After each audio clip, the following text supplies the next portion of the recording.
अस्सलाम वालेकुम नादरीन, आप यूट्यूब चैनल देख रहे हैं। मैं इमरान खान हूँ। अब तक की जो सबसे अहम खबरें हैं, मैं एक्चुअली ट्रैवल कर रहा था, लेकिन इस बीच में जो अहम तरीन खबरें हैं वो सारी हमने कलेक्ट की और मैं अब तक पहुँचाता हूँ। सबसे पहले सुहेल अफरीदी लगातार मीडिया से बातचीत करते हुए जो एहतजाज है उसका जवाब बता रहे हैं और ये उन्होंने क्लियर किया कि हमारे पास अब कोई रास्ता बचा नहीं है। ये बात जो अब सुहेल अफरीदी ने क्लियर की है, ये इमरान खान साहब ने लगभग 1 से 1.5 साल पहले क्लियर कर दी थी कि हमारे पास सड़कों पर आने के अलावा अब कोई रास्ता नहीं बचा। जब 2024 में आईनी तरमीम कर दी गई थी और फिर उसके बाद 27वीं आईनी तरमीम की राह हमवार की जा रही थी, तो इमरान खान साहब ने तभी बता दिया था, बल्कि 26वीं आईनी तरमीम के बाद बता दिया था कि अब जो कुछ अदलिया के साथ और निज़ाम के साथ कर दिया गया है, अब पाकिस्तान तहरीक इंसाफ के पास या पाकिस्तान की आवाम के पास कोई भी रास्ता नहीं बचा सवाए इसके कि वो अब एहतजाज के लिए सड़कों पर आए। तो ये इमरान खान साहब ने पहले कह दिया था। सुहेल अफरीदी साहब ने अब ये कहा कि हमने अदालतों में जाकर देख लिया, हमने ऐवानों के अंदर जाकर देख लिया, हमने बातचीत करके देख ली, सारे दरवाजे खटखटा कर देख लिए, लेकिन कोई रास्ता बना नहीं। तो जब कोई और रास्ता नहीं बचता तो फिर आपके पास सिर्फ एहतजाज का रास्ता बचता है। अब वो एहतजाज के अलावा कुछ और कर नहीं सकते। एक और भी उन्होंने ऐलान किया और उन्होंने ये कहा कि जुमेरात का दिन ये बहुत इंपॉर्टेंट है, यानी अभी मंगल का दिन है, मंगल के दिन तो इमरान खान साहब की बहनें जाएंगी दोबारा से मुलाकात करने के लिए, वो फिर कोशिश करेंगी। और नॉर्मली जब भी वो मंगल के दिन जाती हैं तो मुलाकात नहीं करवाई जाती। अब एक मरतबा फिर कोशिश की जाएगी कि मंगल के दिन दोबारा मुलाकात हो जाए, लेकिन अगर इमरान खान साहब की बहनों की मुलाकात नहीं होती तो वो वहाँ पे अलामती तौर पे धरना देंगे। एक नया अनाउंसमेंट जो सुहेल अफरीदी ने किया वो ये है, और वो जुमेरात के लिए किया है, और ये बड़ा ऐलान है कि तमाम लोग अडियाला जेल जाएंगे जुमेरात वाले दिन, और जुमेरात को अडियाला जेल जाएंगे, वहाँ पर अरकान असम्बली मौजूद रहेंगे। अगर मुलाकात करवाई तो ठीक है, अगर मुलाकात ना करवाई गई तो फिर पाकिस्तान के हर चौक को डी चौक बनाएंगे और जुमेरात की रात को पूरे पाकिस्तान में एहतजाज करेंगे। इससे एक मोमेंटम बिल्ट हो सकता है पाकिस्तान तहरीक इंसाफ की जानिब से, और इसके बाद एक क्रैकडाउन का बड़ा खौफनाक सिलसिला भी शुरू होगा पाकिस्तान तहरीक इंसाफ के खिलाफ। लेकिन ये क्रैकडाउन तो अब कुछ मानी नहीं रखता, क्योंकि गुज़िश्ता 3-4 साल से क्रैकडाउन ही चल रहा है, और क्रैकडाउन कर करके लोगों को मार मार के चादर और चार दीवारी का तकद्दुस पामाल कर करके लोगों को काफ़ी रिजिलियंट कर दिया है पाकिस्तान की मिलिट्री एस्टेब्लिशमेंट और इदारों ने मिलकर। अब एक और चीज़ जो सुहेल अफरीदी ने की वो भी अहम है। उन्होंने कहा जी कि इमरान खान को अगर कुछ भी हुआ तो उसके लिए जिम्मेदार कौन होगा। एक उन्होंने नाम लिया आर्मी चीफ का पहले नंबर पे, फिर उन्होंने कहा जी कि वजीर आजम पाकिस्तान का शहबाज शरीफ, फिर chief justice of Pakistan Yahya Afridi, और फिर जो बाकी जजेस हैं वो जिम्मेदार होंगे अगर कुछ भी होता है इमरान खान साहब को तो। अच्छा, एक उन्होंने यकीन दहानी भी करवाई सिस्टम को, यानी रास्ता भी सुहेल अफरीदी ने छोड़ा। ये बड़े जीरक सियासतदान की निशानी होती है कि आप पूरी तरह से ना दीवार के साथ लगते हैं ना आप लगाते हैं। जो जज्बाती लोग हैं मेरी तरह के, या बहुत सारे और मेरे सोशल मीडिया के दोस्त हैं, हम लोग चीज़ों को और तरह कैलकुलेट करते हैं, हम ब्लैक एंड वाइट में देखना चाहते हैं, लेकिन रियलिटी में आपको कहीं ना कहीं रास्ता निकालना पड़ता है। इमरान खान साहब भी क्योंकि एक पॉलिटिकल लीडर हैं तो वो टेबल के ऊपर बैठने में हमेशा बिलीव करते हैं, लड़ाई करने से ज़्यादा। लेकिन उन्हें जब नज़र आ गया कि टेबल पे कुछ मौजूद ही नहीं है तो फिर आपको प्रेशर बढ़ाने के लिए मैदान में जाना पड़ता है, और फिर अपने मुखालिफ को मजबूर आप करते हैं कि वो टेबल पर आए और दोबारा बैठ कर बात करे और इंसाफ के साथ मामला तय हो जाए। अब एक यकीन दहानी भी करवाई सुहेल अफरीदी ने कि जी अब फैमिली की मुलाकात करवा दें, वकला की मुलाकात करवा दें इमरान खान साहब से, और हम आपको यकीन दहानी करवाते हैं कि बाहर आकर वो किसी किस्म की कोई प्रेस टॉक नहीं करेंगे, कोई प्रेस कॉन्फ्रेंस नहीं की जाएगी, आप सिर्फ इमरान खान साहब से मुलाकात करवा दें। तो जुमेरात को जो है वो पार्टी कोशिश करेगी, मंगल को यानी कल वाले दिन जो फैमिली है वो कोशिश करेगी। असल में कौन है बंदा जो इमरान खान के पीछे पड़ा हुआ, मैं कई मरतबा आपको पहले बता चुका हूं कि बंदा इस सारे खेल के पीछे जो मेन आदमी है जिसकी ये डिमांड है कि इमरान खान से छुटकारा दिलवाया जाए, वो नवाज शरीफ है। आप लोगों को शायद आज इस बात पे यकीन नहीं आएगा, लेकिन मैं आपको, क्योंकि इमरान खान खुद ये कह चुके थे कि लंदन प्लान उनके खिलाफ तैयार हुआ है। इमरान खान ने खुद हमें बताया था कि ना सिर्फ इमरान खान को गिरफ्तार करवाया जाएगा बल्कि नवाज शरीफ को पाकिस्तान में लाकर उसके मुकदमात ख़त्म किए जाएंगे और नवाज शरीफ को इलेक्शन लड़वाया भी जाएगा, उसकी अहलियत वापस दी जाएगी। ये इमरान खान साहब ने सब कुछ पहले बताया था। नवाज शरीफ वो आदमी है जो पाकिस्तान की मिलिट्री एस्टेब्लिशमेंट को बार बार ये कहता है कि मुझे इमरान खान से छुटकारा लेकर दो। नवाज शरीफ इसके पीछे एक बड़ा प्लेयर है, और मिलिट्री एस्टेब्लिशमेंट जो है वो बेगुनाह तो हो नहीं सकती, उन्होंने हमेशा जुल्म किया है। पाकिस्तान के जिस भी सियासतदान पे जुल्म किया है उसके पीछे से एक ही अगर कोई आप किरदार निकालेंगे तो मिलिट्री एस्टेब्लिशमेंट का ही होगा। जो इन्होंने किया बंगालियों के साथ, जो किया महाजरों के साथ, जो किया बलोचों के साथ, जो किया पठानों के साथ, जो किया पंजाबियों के साथ, अब वही इमरान खान के साथ किया जा रहा है, वही कश्मीरियों के साथ किया जा रहा है। तो अगर आप एक पीछे जिम्मेदार निकालें तो वो पाकिस्तान की मिलिट्री एस्टेब्लिशमेंट है। पाकिस्तान तहरीक इंसाफ ने अपने लोगों को कहा था कि एहतजाज करने के लिए आपने आना है और इजहार यकजहती के लिए भी आना है, और इस्लामाबाद हाई कोर्ट में सारे के सारे पहुंचे। ये फैसला गुज़िश्ता रात लगभग 10:30 बजे के करीब हुआ और 12 बजे के बाद ये खबर हर तरफ फैल गई थी। यहाँ बरतानिया में मौजूद सहाफ़ी हम सबको पता चल गया, पाकिस्तान में मौजूद तमाम जर्नलिस्ट वो इसको रिपोर्ट कर चुके, लेकिन पार्लियामेंटेरियंस नहीं पहुंचे। सलमान अकरम राजा साहब ने वहाँ पे खड़े होकर काफ़ी भड़ास भी निकाली। उन्होंने कहा ये 70-80 पार्लियामेंटेरियंस हैं, ये क्यों नहीं आए? क्या कौम अब इनका इंतज़ार करेगी या कौम अब इन पे भरोसा करेगी? कौम को अपने हक के लिए निकलना है, इन 70-80 लोगों के ऊपर आप भरोसा नहीं कर सकते। वो इतने मायूस हुए, उन्होंने कहा जी मैं गिड़गिड़ाया इनके आगे, मैंने इन्हें कहा कि आप सबको आना होगा, लेकिन ये नहीं आए, ये सारे कहाँ गए? फिर उन्होंने कहा कि मैं जानता हूं कि कौन कौन नहीं आया और कौन कौन क्या कर रहा है।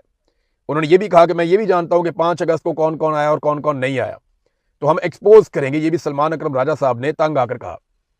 इस पर जो है पार्टी के कुछ लोगों ने, जिनमें जुनैद अकबर साहब भी हैं, लोगों ने कहा जी कि हमें तो बहुत लेट पता चला, अगर आप 12 बजे रात को बताएंगे तो कई लोग दूर दराज हैं, वो कैसे आएंगे?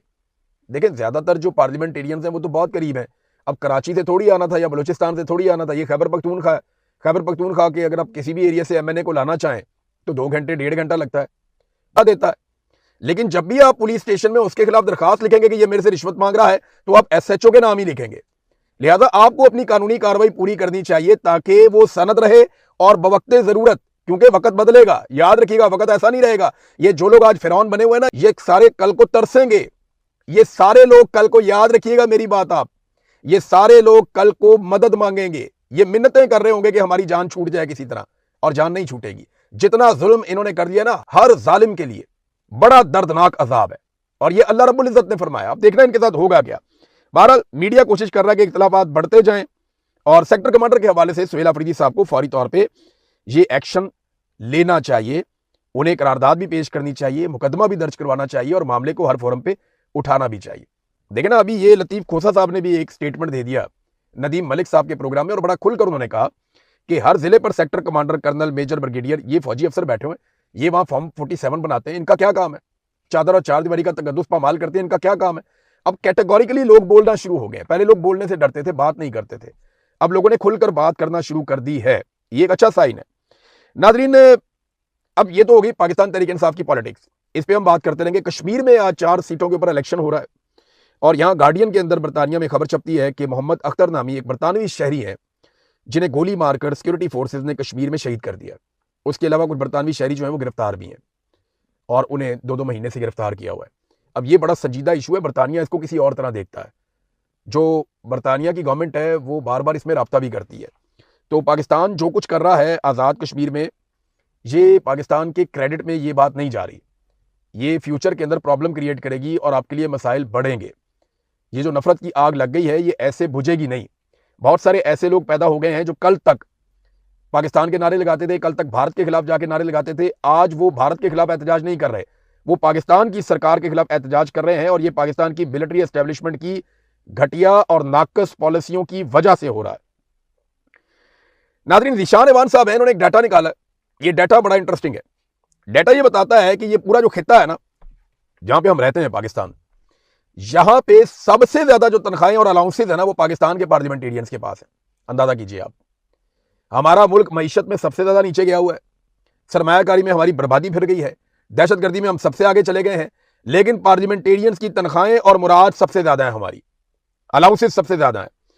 नंबर 1 पे पाकिस्तान आता है जी, और नंबर 2 पे पाकिस्तान से बहुत नीचे जाके इंडिया आता है, नंबर 3 पे बांग्लादेश है, नंबर 4 पे श्रीलंका है, और ये चारों ममालिक पाकिस्तान से ज्यादा तरक्की याफ्ता है, बाकी मुल्क इनके बाद आते हैं। लेकिन आप अंदाजा कीजिए कि हमारे खित्ते में सबसे ज्यादा तनख्वाहें और अलाउंसेज जो हैं वो पाकिस्तानी पार्लियामेंटेरियंस के हैं, बाकी सबके कम है। लेकिन कारकर्दगी आप देख लें तो वो अपने मुल्क को कहां से कहां ले गए, और हमने अपने मुल्क को कहां से कहां पहुंचा दिया। बल्कि पाकिस्तान की वाहिद फौज है इस पूरे खित्ते में जो कारोबार करती है। खाली पार्लियामेंटेरियंस को बुरा नहीं कहना चाहिए, हमारी फौज वाहिद फौज है जो कारोबार करती है, और उसने कोई ऐसी जंग नहीं की जिसमें हमने अपनी जमीन वापस ले ली हो, यानी जिसमें कश्मीर आजाद करवा लिया हो, हमने अपना पानी छुड़वा लिया हो या कुछ ऐसा कर दिया हो। इंडिया को हमने ठोका एक दो दफा हमें मार पड़ी है, हमारे 90,000 कैदी भी बन गए, हमारा आधा मुल्क भी इंडिया ने तोड़ दिया। इंडिया ने बजोरे ताकत उन्होंने तोड़ दिया, उनके जर्नैल वहां पे आ गए थे और हमने वहां पे सरेंडर किया, हमने हथियार फेंके। बहुत मायूब है, बड़ी तकलीफ दे बात है। लेकिन कारोबार भी यही फौज करती है, और भरपूर कारोबार करती है, बड़ा मुनाफा कमाती है। फिर जो इनके कारोबारी इदारे हैं वो टैक्स भी नहीं देते, जो मर्जी आप कर लो, कहते हैं हम फलाई काम करते हैं, हम टैक्स क्यों दें, फलाई काम करते हैं, उसके अंदर हमने बराबर कर दिए। अब नाजरीन, एक मैं आपको ये वीडियो दिखाता हूं, जरा वीडियो देखें आप, छोटी सी है, 22 सेकंड की वीडियो है। यहाँ पे एक पार्लियामेंटेरियन है, ये सूबाई असम्बली की, ये उठती हैं, उठ के कहती हैं जी लिया की गलियां चमकती हैं तो मरियम नवाज की वजह से चमकती हैं। मीठे मीठे अल्फाज हैं, जरा ये आप सुनिए। और उसके ऊपर फिर एक बुजुर्ग हैं, उनका तबसरा देखिए, फिर मैं आपको बताता हूँ। ये सुने आप। लिया की गलियां चमकती हैं तो मेरी वजीर आला मरियम नवाज साहिबा की वजह से जनाब चमकदियां पईयां ने ਤੁਹਾਡੇ ਸਾਹਮਣੇ ਆ। ਠੀਕ ਹੈ ਆਨ ਦੀ ਰਿਕਾਰਡ ਹੈ ਸਾਰੇ ਆ ਦੇਖ ਲਓ ਵੀ ਕੀ ਸ਼ੇਰ ਆ ਚਮਕਦੀਆਂ ਪਈਆਂ ਨੇ। ਹਾਂ ਪਾਣੀ ਕਮ 2-2 ਫੁੱਟ ਪਾਣੀ ਹੈ, ਇਹ ਚਮਕਦੀਆਂ ਪਈਆਂ ਨੇ। ਇਹ ਸਾਡੀ ਯਾਨੀ ਕਿ ਨਾ ਸੀਐਮ ਦਾ ਹਾਲ ਹੈ, ਇਹ ਸਾਡੀਆਂ ਗਲੀਆਂ ਦਾ ਹਾਲ ਹੈ। झूठ झूठ पे झूठ झूठ। जी नादरीन, ये सुना आपने। इसीलिए आपको सोशल मीडिया इतना खतरनाक लगता है, इसीलिए मिलिट्री एस्टेब्लिशमेंट की और 2 नंबर सियासतदानों की जान जाती है। माजी में आप ये गेमें डाल देते थे, तारीफें करो गेमा चुक दो। और बाबा जी ने सारा पोल खोल के रख दिया, झूठ पे झूठ, झूठ पे झूठ। उन्होंने कहा जी ए गलियां चमकदियां पईयां ने। ये है नादरीन हकीकत, और इस तरह खोल के रखते हैं। तो मेरी पाकिस्तानियों से गुजारिश है कि अगर आप इन्हें एक्सपोज करना चाहते हैं, ये सबसे बेहतरीन तरीका होता है। ये जब कभी कोई बोंगी मारें या जब कभी अपनी गेम उठाएं, फौरी तौर पे आप हकायक उसके साथ जोड़ें, इनका क्लिप उठाएं, उसके साथ जो हकीकत है उसको साथ जोड़ें और जोड़ के दुनिया को दिखाएं जनाब ये इनकी औकात है। ये है सोशल मीडिया का सबसे बेहतरीन इस्तेमाल। अब सोशल मीडिया का इस्तेमाल तो ये भी है ना, देखें शहबाज शरीफ का अगर आप स्टेटमेंट देखें या इन लोगों के सारों के आप देखें, महंगाई मार्च इन्होंने किया इमरान खान साहब की हुकूमत गिराने के लिए कि जी महंगाई बहुत हो गई है, हम इमरान खान की हुकूमत गिरा रहे हैं। कोई एक चीज इमरान खान की हुकूमत गिरने के बाद किसी एक दिन भी इमरान खान के दौर से सस्ती हुई हो तो आप मुझे बता दें। चैलेंज है। कोई एक चीज जो ज्यादातर हम पाकिस्तानी इस्तेमाल करते हैं, मेन चीजों में से पेट्रोल कर लें, बिजली कर लें, गैस कर लें, आटा कर लें, गंदम कर लें, आप दालें कर लें, चावल कर लें, चीनी कर लें, कुछ भी चीज उठा लें आप। कोई एक चीज आप बताएं कि इमरान खान साहब की हुकूमत खत्म होने के बाद, रजीम चेंज ऑपरेशन के बाद एक दिन भी इमरान खान के दौर से सस्ती हुई हो, कोई एक चीज बता दें। यानी ये जो नया डाटा है ना, इसके मुताबिक पेट्रोल की जो असल कीमत है ना, उससे 140 रुपए सिर्फ पेट्रोल के ऊपर इजाफी वसूल किए जा रहे हैं। ये हालात हैं नाजरीन इनके, और इन्होंने पाकिस्तान के कर दिए। अब तक के लिए इतने, अपना ख्याल रखिएगा, अपने चैनल का भी।